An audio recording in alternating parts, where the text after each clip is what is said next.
하나님의 은혜가 여러분들 가운데 함께 하시기를 주님의 이름으로 축원합니다.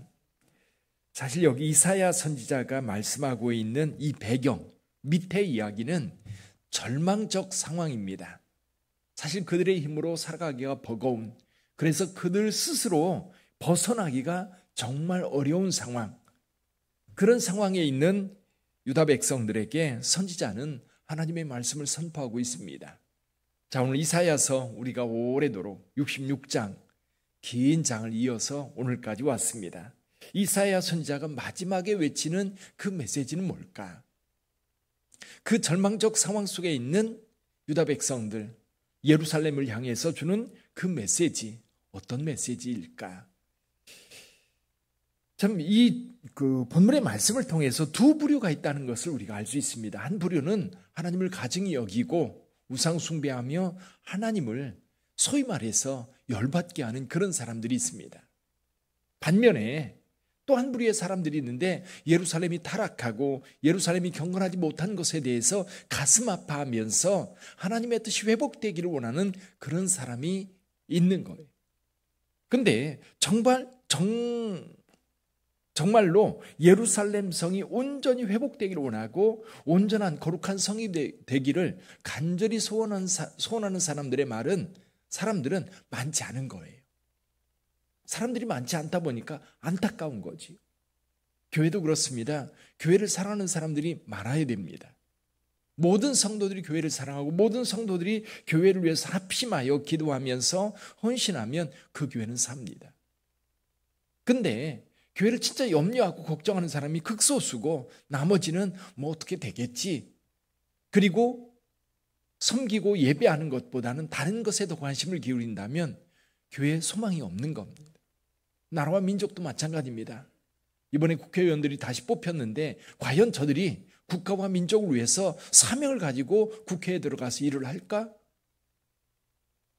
만약에 그런 사람들이 많다면 국가의 미래는 분명하게 밝을 거예요. 그런데 거기 있는 사람들이 어떤 이권에 집착하게 되고 당연하게 몰입하게 되면 결국 나라는 망하는 거예요. 무너져 내려가는 거지. 오늘 여기 예루살렘 정말 폐허가 된 도시요, 다시 일으키자니 이스라엘 백성들은 도저히 일어날 힘이 없는 거예요. 그때 이 예루살렘이 다시 세워지고 유다 백성들이 다시 거룩한 백성들이 될 수 있는 방법이 뭘까? 선지자는 말합니다. 하나님께서 직접 개입해야만 가능하다는 것. 친히 우리 가운데 강림하셔서 하나님께서 하나님의 뜻을 선포하고 이 일을 만들어 갈 때 하나님의 역사가 이루어진다는 거지. 그렇다면 하나님이 그들 가운데 임하셔서 뭘 하실까요? 어떤 일을 행하실까요? 여러분, 가장 먼저 해야 될 일, 예배의 회복입니다. 예배의 회복. 여기 3절을 한번 볼까요? 3절 같이 한번 읽어봅니다. 소를 잡아 드리는 것은 살인함과 다름이 없이 하고 어린 양으로 제사를 드리는 것은 개의 목을 꺾음과 다름이 없이 하며 드리는 예물은 돼지의 피와 다름이 없이 하고 분향하는 것은 우상을 찬송함과 다름이 없이 행하는 그들은 자기 길을 택하며 그들의 마음은 가증한 것을 기뻐한즉. 그러면서 4절에서 이렇게 말씀합니다. 나 또한 유혹을 그들에게 택하여 주며 그들이 무수하는 것을 그들에게 임하게 하리니 이는 내가 불러도 대답하는 자가 없으며 내가 말하여도 그들이 듣지 않고 오직 나의 목전에서 악을 행하며 내가 기뻐하지 아니하는 것을 택하였음이라 하시니라. 지금 이 성전 예배가 예배답지 않은 거예요. 여러분, 우리의 모든 어떤 영적 삶의 가장 기본이 뭐냐면 예배거든요. 우리 하나님 앞에 나와서 예배를 드릴 때 어떤 마음으로 우리가 예배를 드리고 있는가? 어떤 마음으로 예배를 드리고 있는가? 어떠세요? 여러분들은 주님 앞에 나올 때 어떤 마음을 가지고 예배를 나오셔서 드리십니까? 정말 우리 하나님께서 기뻐 받으실 예배, 정말 하나님의 이름을 높이는 예배, 정말 내가 하나님 앞에 드려지는 예배. 예배라고 하는 것은 다름이 아니라요, 나를 드리는 거예요. 우리 하나님의 기쁨을 위해서 나를 드리는 것이고 하나님의 영광을 위해서 나를 희생하는 것이 예배의 본질입니다. 예배에 가서 내가 뭔가를 얻기를 원하는 것은 예배가 아닙니다. 내가 예배에 참여해서 내가 뭔가 얻기를 원한다면 그 얻기를 원하는 그것 때문에 예배를 드린다고 한다면 그건 하나님을 영화롭게 하는 게 아니라 내 유익을 위해서 찾아가는 거지요. 그런데 유다 백성들은 자기 만족을 위해서 예배를 드리는 거예요. 그러니까 예배가 타락하게 되고 예배가 될 수 없는 거예요. 그래서 여기 소를 잡아드리는 것은 살인함과 같고 또 양으로 제사를 드리는 것은 개목을 꺾는 것과 같다. 가증한 일인 거지요. 그러니까 예배가 하나님이 기뻐하시는 예배. 그러니까 하나님의 말씀에 귀 기울여 들으려고 하지도 않는 거예요. 하나님이 불러도 대답도 하지 않는 거예요. 하나님과 상관없는 거예요. 그게 우상에게 드리는 예배거든요. 우상에게 드리는 예배는요, 우상하고 상관없어요. 우상 앞에서 내가 어떤 것, 내가 복받기 위해서 무엇인가를 하는 거지요. 진정한 예배, 그것은 나를 드리는 겁니다. 나를 온전히 드리다 보니까 내 삶에 기쁨이 찾아오고요. 하나님의 돌봄이 만들어지게 되고요. 하나님의 인도하심을 경험하게 되는 겁니다. 내가 먼저 하나님 앞에 드리면 우리 하나님께서 나를 기뻐 받으시고 그리고 나에게 한없는 복을 주시는 겁니다. 근데 내 관심이 하나님을 영화롭게 하는데 이 일이 이루어지는데 오늘 여기 유다 백성들 예루살렘에서 드려지는 그 예배는 하나님이 전혀 기뻐할 만한 예배가 아닌 거예요. 하나님이 기뻐하시는 예배. 우리 빛된 교회는 항상 하나님이 기뻐하시는 예배가 드려질 수 있기를 주님의 이름으로 축원합니다. 집에서 출발할 때부터 그 마음을 가지고 오셔야 돼요. 하나님 앞에 예배를 때 찬송으로 기쁨을 올려드리고 하나님 앞에 예물로 기쁨으로 예물을 올려드리고 그리고 우리 하나님의 말씀을 들을 때 귀 기울여 듣고 여러분 말씀을 귀 기울여 듣는 것이 예배입니다. 주께서 무슨 말씀하시나 또 주님께서 나에게 뭘 원하시는가 귀 기울여 듣고 그 말씀대로 행할 때 하나님이 기뻐하세요. 그런데 예루살렘의 예배는 그렇지 못했다는 겁니다. 그래서 이 유다의 회복이 필요하다면 예루살렘의 회복이 필요하다면 가장 먼저 예배가 회복돼야 합니다. 또 한 가지는 예루살렘의 회복입니다. 예루살렘이 완전히 황폐되어 있는데 하나님께서 강림하셔서 이 예루살렘을 온전하게 회복시킬 것. 여기 한번 볼까요? 12절 한번 볼까요? 12절 같이 한번 읽어봅니다. 여호와께서 이와 같이 말씀하시되 보라 내가 그에게 평강을 강같이 그에게 문 나라의 영광을 넘치는 신의 같이 주리니 너희가 그 성읍의 젖을 빨 것이며 너희가 옆에 안기며 그 무릎에서 놓을 것이라. 지금 여기 그라고 되어 있는 그 성읍, 그 무릎 예루살렘을 가리킵니다. 이 예루살렘 하나님께서 예루살렘을 회복시켜야 돼요. 10절에 보면 이렇게 말씀합니다. 예루살렘을 사랑하는 자들이여 다 그 성읍과 함께 기뻐하라. 다 그 성읍과 함께 즐거워하라. 그 성을 위하여 슬퍼하는 자들이여 다 그 성의 기쁨으로 말미암아 그 성과 함께 기뻐하라. 그 성과 함께 기뻐할 수 있는 것 하나님께서 그 성을 회복시켜 주시기 때문입니다.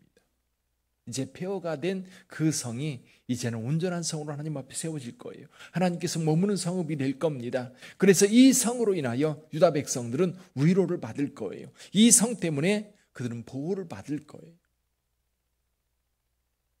예루살렘이 회복된다는 얘기는 유다 공동체가 회복된다는 얘기입니다. 우리 하나님께서 그것을 회복시켜 주시겠다 말씀하고 있는 거예요.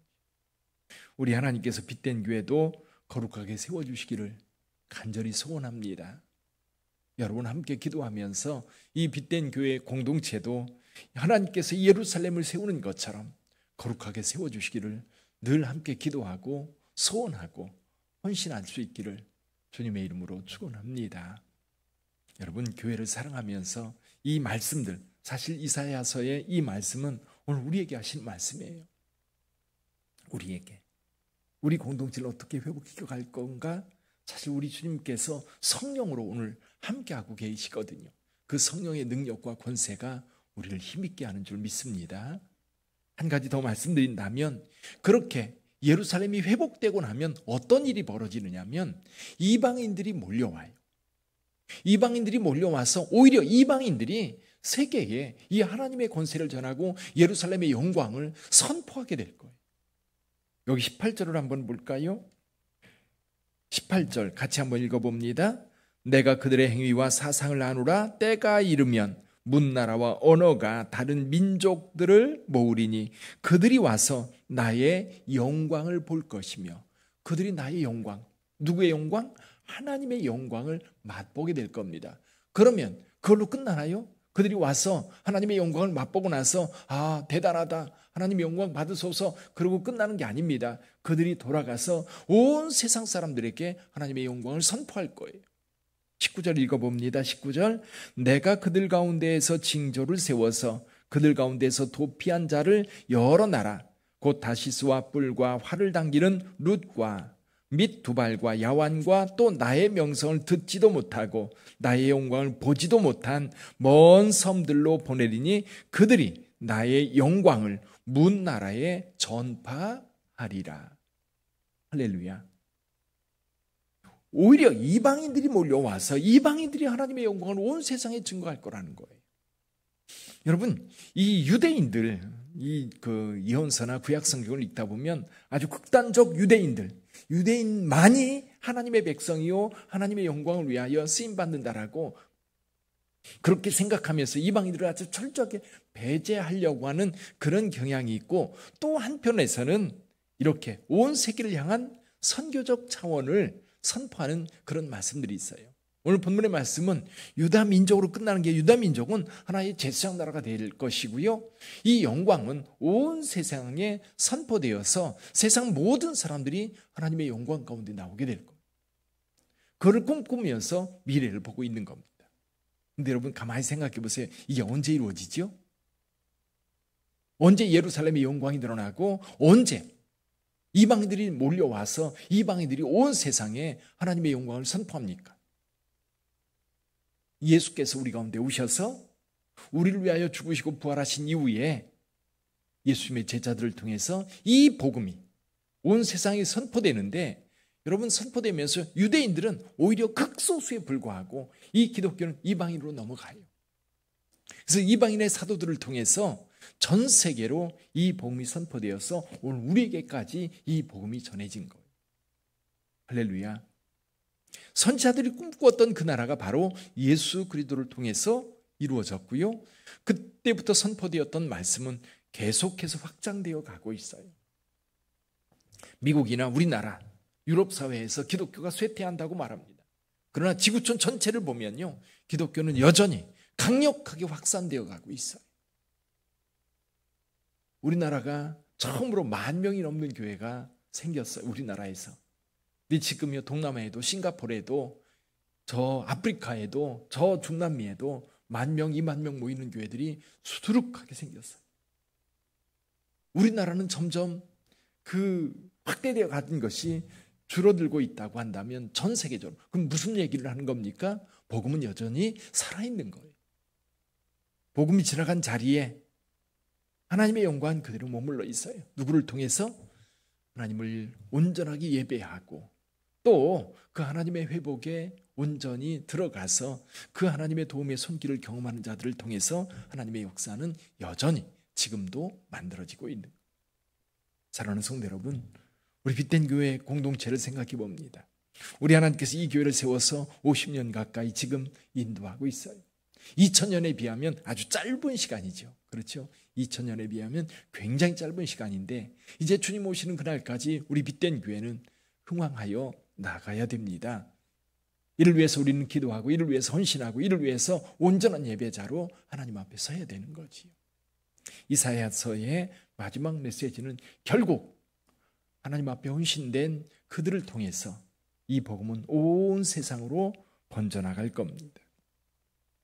22절에서 말씀합니다. 내가 지을 새하늘과 새 땅이 내 앞에 항상 있는 것 같이 너희 자손과 너희 이름이 항상 있으리라. 여호와의 말씀이니라. 저와 여러분들이 늘 여호와 앞에 있어요. 이제 저와 여러분들을 통해서 교회가 건강하게 세워지고 이 땅에 하나님의 나라가 강력하게 이루어질 수 있기를 주님의 이름으로 축원합니다. 먼저 여러분이 복을 받으세요. 그리고 그 복으로 하나님을 영화롭게 하는 저와 여러분들이 되기를 다시 한번 축복합니다.